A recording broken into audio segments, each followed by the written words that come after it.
नमस्कार. ABP माझाच्या web एक्सक्लुझिव्हमध्ये मी अमोल किनोळकर आपल्या सगळ्यांचं स्वागत करतो.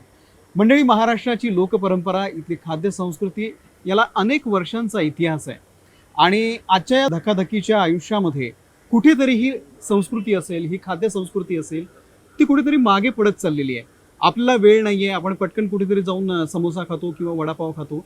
पण आपण लहान असताना, आपण शाळेत शिकत असताना आपल्या गावी कुठेतरी खूप वेगवेगळे पदार्थ बनवले जायचे, जे आजच्या या शहरामध्ये किंवा या शहरीकरणामध्ये ते कुठेतरी हरवलेले आहे. पण एक तरुणी, एक लेखिका, फूड ब्लॉगर शिल्पा परांडेकर या सगळ्याचं डॉक्युमेंटेशन करते. ज्या रेसिपीज विस्मृतीत गेलेल्या आहेत त्या खाद्यपदार्थांचं ती सध्या डॉक्युमेंटेशन करते. त्यावरती पुस्तक लिहिणार आहे आणि महाराष्ट्रातल्या 500 गावांचा तिनं अभ्यास केलेला आहे. जवळपास महाराष्ट्रातल्या 30पेक्षा जास्त जिल्ह्यांमध्ये ती फिरलेली आहे आणि आज आपण शिल्पासोबत बोलणार आहोत. कोणकोणते असे पदार्थ आहेत की ज्यामधून आपल्याला आपल्या जुन्या आठवणीसुद्धा पुन्हा एकदा जागृत होऊ शकतात, अशा आठवणी ती आपल्यासोबत घेऊन येते आणि त्या रेसिपीजबद्दल सुद्धा ती माहिती सांगते. शिल्पा, तुझं खूप खूप स्वागत. शिल्पा, आता आपण मराठवाड्याकडे बोलूया. मराठवाड्याची सुरुवात कुठून झाली आणि मराठवाड्याचा प्रवास कसा होता? मराठवाड्याच्या खाद्यसंस्कृतीचा जेव्हा विचार करतो तेव्हा एकतर सुरुवात म्हणजे मी नगरपासून सुरुवात केली, कारण मी इथं पुण्यातून बाहेर पडले आणि मला दोन्हीमध्ये बऱ्याचशाच पदार्थांमध्ये साम्यही जाणवतं. मराठवाडा असेल किंवा नगरपासूनच या काही गोष्टींमध्ये साम्यही जाणवलं. आणि मराठवाड्याचे पदार्थ जे आहे ते टोटली इकडे म्हणजे पश्चिम महाराष्ट्र किंवा कोकण भागापेक्षा वेगळे होते आणि त्यांची नावंही युनिक आहेत. म्हणजे कोंडोळे, भेंडोळे, कोंडोळ्याची भाजी असेल, असे अनेक प्रकार. इवन मी एक ऑब्झर्व केलं की आपण जेव्हा पदार्थ एखाद्याचा विचार करतो संपूर्ण महाराष्ट्रात, पण मराठवाड्यामध्ये तर मी प्रकर्षाने काही वेगळे गोष्टी बघितल्या की त्याच्यातलं काही पदार्थांचे जे आकार आहेत, आपण आपल्या संस्कृतीमधलं एक वैशिष्ट्य आहे की पदार्थांच्या आकारांचा सुद्धा एक विचार केलेला आहे, त्यांच्या रंगांचा विचार केलेला आहे, त्याच्या टेक्स्चरचा विचार केलेला आहे. तर त्या शेंगोळे म्हटल्यानंतर ते चकलीसारखेच किंवा जिलेबीसारखेच असतात, वेटोळेवाले असतात. किंवा आपण आता कोंडोळ्याची भाजी जेव्हा म्हणतो, ही एक रेसिपी आहे. आता कोंडोळे म्हटल्यानंतर पुन्हा त्याच भागामध्ये वेगवेगळे 2 पदार्थ आहेत.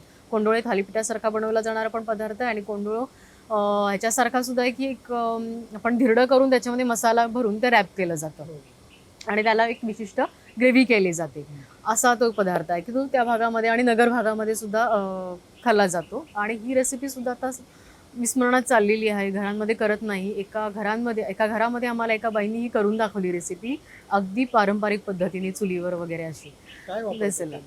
त्याच्यामधला मसाला जो आहे, अनेक जिन्नस आहेत त्याच्यामध्ये, म्हणजे सगळे ड्राय मसाले जे आपण म्हणतो, खडे मसाले, ते सगळे आहेतच त्याच्यामध्ये. आणि बाहेरचं जे कवर आहे, जे धिरडं म्हणाले, ते धिरडं जे आहे ते आपण बेसनाचंच करतो आणि ह्याच्यामध्ये हे आपण जसं पाटवडीला वगैरे करतो ना, तसं ते रोल करतात आणि नंतर तो कट करायचा आणि त्याची जी ग्रेव्ही केलेली असते ती त्या ताटामध्ये घ्यायची आणि मग भाकरीसोबत चुरून खायची, त्यांच्या भाषेत सांगायचं झालं तर. एक धिरड्याची गोष्ट पण आहे ह्याच्यामध्ये. धिरडं हा पदार्थ म्हणजे साधारण आपण आंबोळी किंवा ऑमलेटसारखा करतो हा पदार्थ आहे. आणि ज्या ज्या गावांमध्ये मला धिरड्याची रेसिपी सांगणार म्हटल्यानंतर सुरुवातच या गोष्टीपासून असायची. तर त्याची गोष्ट जी सांगितली त्यांनी ती सांगते. एका गावात एक माणूस असतो, तो त्याच्या मित्राला भेटण्यासाठी दुसऱ्या गावी जातो. तिथं त्याच्या घरी त्याचा पाहुणचार केला जातो, त्याला वेगवेगळे पदार्थ वगैरे खायला दिले जातात आणि ह्याच्यात एक धिरडं पण असतं आणि तो खातो. त्याला खूप आवडतो तो पदार्थ. आता पूर्वी काय बस वगैरे नाही, चालत प्रवास किंवा बैलगाडीने असायचा, त्याच्यामुळे काही कालावधीनंतर तो त्याच्या गावी परत येणार असतो. तो काही काळानंतर त्याच्या घरी परत येतो आणि हा विचार करत आलेला असतो की हा पदार्थ मी घरी सांगणार आहे माझ्या बायकोला की हा मला करून दे म्हणून. तर तो घरी येईपर्यंत प्रॉब्लेम असा त्याचा होतो की त्याचं नावच विसरून जातो की हे आहे काय. तर तो घरी येऊन बायकोला खूप समजवण्याचा प्रयत्न करतो की मी ते खाल्लं होतं, मला ते बनवून हवं आहे वगैरे असं तसं. पण तिला काही केलं ते कळत नाही. म्हटलं ना, तुला कळत कसं नाही आहे, मी इतकं सांगतो असं म्हणून तो तिला मारायला लागतो, पाठ धोपटतात आणि मग ती ओरडायला लागते, मला नाही आठवत आहे तर धिरड्यासारखे माझी पाठ काय सोलून काढलेत असं. म्हणतो मी हेच सांगण्याचा प्रयत्न करतोय की मला धिरडं हवा आहे खाण्यासाठी. धिरडं म्हणजे मारणे अशा अर्थाने. तर ही गोष्ट मी प्रत्येक गावांमध्ये ऐकलेली होती मराठवाड्यातल्या. म्हणजे धिरड्याची रेसिपी आली की पहिला गोष्ट आणि मग रेसिपीला सुरुवात. बऱ्याच लोकांना किंवा मला पण माहित नव्हती, बऱ्याच लोकांना ही हाच नवीनच कळली. हो, मलाही तेव्हा नवीन कळाली होती. मराठवाड्यामध्ये आणखी कोणत्या भागामध्ये गेलीस म्हणजे नगरपासून किंवा पुढे औरंगाबाद असेल, मग लातूर असेल, या भागात फिरलीस का? मराठवाड्यातले सगळे जिल्हे झाले, लातूर, उस्मानाबाद, परभणी, तिथल्या सगळे लोकांविषयी झालेलं आहे. काय नवीन जाणवलं तुला खास करून? म्हणजे असं आहे ना की बऱ्याच गावांमध्ये ना भांडी वेगळी वापरतात. हो, आपली शहरामधली भांडी वेगळी असतात. वेगळी असतात. तिकडची भांडी त्यांची शिजवण्याची पद्धत असेल ती वेगळी असते. हो. मराठवाड्यामध्ये काय जाणवलं? मराठवाड्यातली भांडी पण वेगळी आहेत, पण आता काय की सगळी भांडी आपल्याला पाहायला नाही मिळत, क्वचित ठिकाणीच पाहायला मिळतात. त्यामुळे ती क्वचित मला पाहायला मिळाली. मराठवाड्याच्या सुरुवात म्हणजे प्रवासामधले बरेचसेच वेगळे जाणवणारे मुद्दे म्हणजे की पदार्थ तर वेगळे आहेतच, भाषा वेगळी आहे. इवन सुरुवात करताना माय हा शब्द खूप आणि खूप गोड पद्धतीनं त्या वापरतात. माय. माय, नाही ग माय, हे असं नाही ग करायचं माय, इतकं ते लाडीकपणाने समजावून सांगतात एखादी गोष्ट. ती खूप मला आवडली त्या लोकांची. आणि मराठवाड्यामध्ये मी परभणी वगैरे या भागात लवाण्यांचे दांडे सुद्धा आहेत. आता ते परमनंटली ते राहिलेले आहेत, म्हणजे आता आता प्रवास करत नाहीत ते. पूर्वी असायचं की एका गावाहून दुसऱ्या गावी जाणं त्यांचं असायचं, पण आता ते तिथेच राहिलेत. आणि त्यांची गाणी माझ्याकडे आहेत. त्यांना भाषा सगळ्यांना समजत नव्हती, तिथेही प्रॉब्लेम हाच होता की त्यांना भाषा नव्हती समजत. पण मग त्यांच्यातले जे आत्ताच्या पिढीमधले आहेत ते त्यांनी मदत केली की हे काय सांगतायत वगैरे.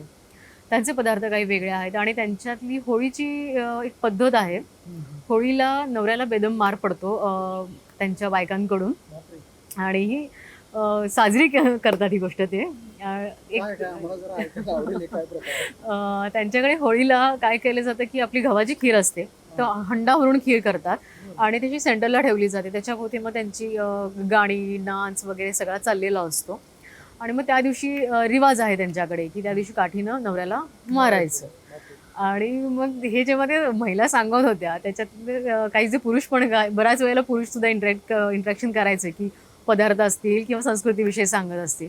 मग काही तांड्यांवरती असं असायचं की अहो मॅडम हे इतकं मारतात की आम्हाला रक्तबंबाळ करतात. मग ते असं मजेत मारतात चाललेलं. मारतात तरी आहे, तर ते रक्तबंबाळ करतात की नाही हे जाऊन पाहायला पाहिजे. आणि मग इवन त्या दिवशी म्हणजे त्या वर्षी ज्याला मुलगा झालेला असतो त्याच्यासाठी तो थोडासा अमानाचा दिवस आहे असं. तर त्यांची साजरी करण्याची ती पद्धत आहे. तू लाडू विषयी असं आहे. काहीतरी मगाशी सांगितलं. हा, लाडू म्हटल्यानंतर आपल्या समोर साधारण एक गोल काहीतरी चेंडूसारखा छोटासा पदार्थ आपल्याकडे येतो. तर मराठवाड्यामध्ये मला जेव्हा लाडूची रेसिपी ते सांगायच्या, हा म्हणजे लाडू माहिती आहे ना मला, असं मलाही वाटायचं. पण नाही, लाडू म्हणजे मग ते आपण लिटिल हर्ट्सचा शेप साधारण आपल्याला माहिती आहे, तर तसाच त्या वळ्या घालून साधारण तो तसा एक शेप त्याला दिला जातो. आणि मग ते तळून मग पाकामध्ये वगैरे खाल्ले जाते. म्हणजे गव्हाच्या पिठाचेच करतात ते, तळले जातात आणि मग ते पाकामध्ये बुडवून खाल्ले जातात. एका कुठल्या ना कुठल्या सणाला केले जातात. किंवा आपल्याकडे आखाड तळण्याची पद्धत महाराष्ट्रात सर्वसाधारणपणे सगळ्या ठिकाणी आहे. आणि मग आखाडामध्ये केला जाणारा हा पदार्थ आहे आणि हा युनिक आहे. त्याचा आकार अगदी सुंदर आहे, म्हणजे अगदी. अच्छा. या सगळ्या प्रवासाच्या दरम्यान भाकरीचे तुला काही वेगळे प्रकार, म्हणजे मराठवाड्यामध्ये वेगवेगळ्या प्रकारच्या भाकरी बनवतात अशी मला पण माहिती आहे. तुला काय काय जाणवलं, काय काय नवीन पदार्थ मिळाले? कळण्याची भाकरी तर ही त्यांची स्पेशालिटी आहे. आजही बऱ्याच ठिकाणी केलीही जाते. त्याच उडीद घालून करतात. आणि काही ठिकाणी आपण आता सध्याचाही ट्रेंड आहे की मल्टीग्रेन वगैरे, पण ही जी कळण्याची भाकरी याच्यामध्ये इतर धान्य देखील घातली जातात. तो मल्टीग्रेन हा ट्रेंड आधीपासूनच आपल्याकडे होता असं मी म्हणेन. आणि मग बाकी ज्वारीची वगैरे भाकरी केली जाते, बाजरीची भाकरी केली जाते, या होतातच म्हणजे हिवाळ्यामध्ये विशेषतः. आणि ही कळण्याची भाकरीसुद्धा ह्याच्या सीझनमध्येच खाणं जास्त चांगलं आहे. आणखीन एक वेगळं मटणाचा प्रकार मी मराठवाडा किंवा नगरपासूनच तो पाहायला मिळतो, तो म्हणजे कंदुरी मटण. कंदुरी मटण हा असा प्रकार, कंदुरी तंदुरी नाही, कंदुरी. तर कंदुरी मटण म्हणजे की साधारण बोकडाचं संपूर्ण म्हणजे सगळे भाग शिजवले जायचे आणि ते मोठ्या समारंभालाच, आणि हे घरामध्ये नाही करत. शक्यतो बाहेर आता हॉटेलमध्ये वगैरे मिळतात, पण पूर्वीचे लोक सांगायचे की मग आमच्याकडे काही यात्रा वगैरे आहे की जिथं आपल्याला जेवण करायचं आहे सगळ्या गावासाठी वगैरे, तर तेव्हा आम्ही हे करायचो. आणखीन आपण आता अनेक मसाले वापरतो नॉनव्हेजसाठी विशेषतः, की अनेक प्रकारचे मसाले असतात, पण पूर्वी मसाले नसतील. तर मग काय, तर ह्या भागात विशेषतः बाजरीच्या पिठाचा म्हणजे रस्सा दाट करण्यासाठी, म्हणजे फक्त नॉनव्हेजचाच असं नाही, मग व्हेजचा पण असेल तर रस्सा दाट होण्यासाठी बाजरीच्या पिठाचा वापर करत असतील. किंवा ह्या भागात येसूरचं म्हणून आहे, त्याच्यामध्ये काही धान्य आपल्याकडे आपण मेथकूट वगैरे करून ठेवतो तसं हा येसूरचा मसाला ते करून ठेवतात आणि मग तो काही दिवस टिकतो. तर तो येसूरचा मसाला त्याच्यामध्ये वापरायचे. आणि येसूरची आमटी अशी म्हटली जाते. इवन नगरमधल्या बऱ्याचशाच आमटी येसूरची आहे. त्याच्यानंतर शिंगोरी आमटी आहे तिकडची.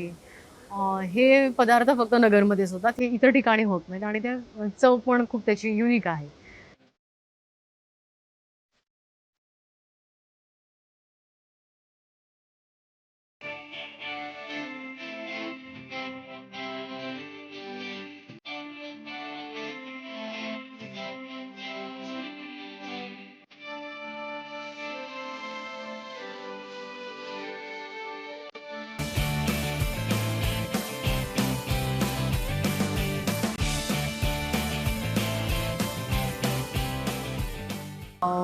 ह्या सगळ्याचं डॉक्युमेंटेशन जे केलं आहे ह्याचं पहिलं पुस्तक ह्या मालिकेत आहे म्हणेन मी, जे मार्चमध्ये येते आणि त्याच्यानंतर विस्मरणात गेलेली खाद्यसंस्कृती हा संपूर्ण महाराष्ट्राच्या खाद्यसंस्कृतीविषयी असणारं हे पुस्तक लवकरच येतं आहे.